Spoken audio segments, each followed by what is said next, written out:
Vous vous demandez comment distinguer les sauterelles des criquets et des grillons? Ben, écoutez notre vidéo.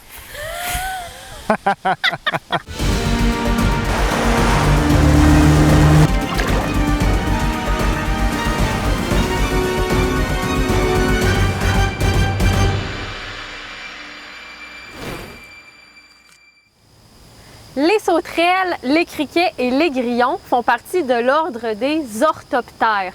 Donc, on les reconnaît parce que leurs pattes postérieures sont vraiment adaptées pour sauter. Chez les mâles, ils vont aussi émettre un son pour attirer les femelles. Parfois, c'est la nuit, parfois, c'est le jour. Avec un peu de pratique, on devient capable de distinguer l'espèce en fonction du son émis par le mâle. Commençons avec les sauterelles. Les sauterelles ont les antennes très longues, parfois même plus longues que le corps. Le corps est vert, a parfois l'apparence d'une feuille, mais d'autres espèces sont plutôt allongées avec un mélange de brun et de vert.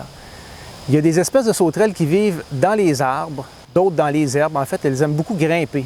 Ça les aide avec leur couleur verte pour se camoufler aussi. Hein? Excellent camouflage. Les sauterelles, souvent, les mâles vont faire des sons, surtout la nuit, et ils vont produire le son en frottant les ailes sur leur dos. Chez les femelles, on remarque qu'ils ont un ovipositeur, donc c'est un petit tube pour pondre. Il ressemble un peu à une épée. Et les sauterelles vont pondre soit dans le sol ou sur certains végétaux. Quant aux criquets, les fameux criquets, bien, ce sont ceux qu'on voit le plus souvent. Leur corps est plutôt tubulaire, droit. Les antennes sont courtes. Les criquets sont généralement peu colorés. Ils sont gris, bruns. Il y en a quelques-uns qui sont même verts, des fois rosés chez les jeunes. Quoi qu'en Afrique du Sud, on en a vu des vraiment colorés. C'était tellement beau. Effectivement, il existe dans le monde, tu as raison, des criquets qui sont vraiment colorés. Souvent même, sont toxiques. Les femelles criquets ont un ovipositeur peu voyant, en fait, et qu'elles vont entrer dans le sol pour pondre les œufs. L'habitat classique des criquets, c'est les hautes herbes. Il y en a qui vivent dans des milieux sablonneux, même des milieux désertiques. Plusieurs espèces de criquets font même pas de son. Et chez ceux qui en font, eh bien, le mâle frotte ses pattes sur les ailes. Remarquez que certains criquets volants vont faire du bruit avec leurs ailes, un bruit de cliquetis, clic, clic, clic, clic, quand ils vont voler sur de courtes distances.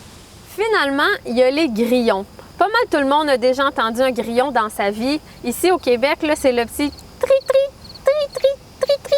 On peut l'entendre des fois le jour, des fois le soir. Mais peut-être que vous n'en avez pas vu parce que les grillons sont souvent cachés, en tout cas le jour, soit sous une bûche ou sous une roche. C'est des petits orthoptères qui sont généralement foncés avec des longues antennes. Et le soir, ça peut arriver qu'ils vont s'aventurer, par exemple, dans les gazons. Donc, ça peut être un bon moment pour les voir. On peut se fier à son chant aussi pour les repérer. Donc, les mâles vont émettre un son en frottant leurs ailes ensemble, comme les sauterelles. La femelle a un long ovipositeur qui ressemble un peu à une aiguille. Et ça, c'est pour pondre dans le sol. Si vous faites des recherches, il faut faire attention parce qu'en anglais, les grillons s'appellent cricket. Mais en français, Jean-François vous a expliqué, les criquets, c'est vraiment autre chose.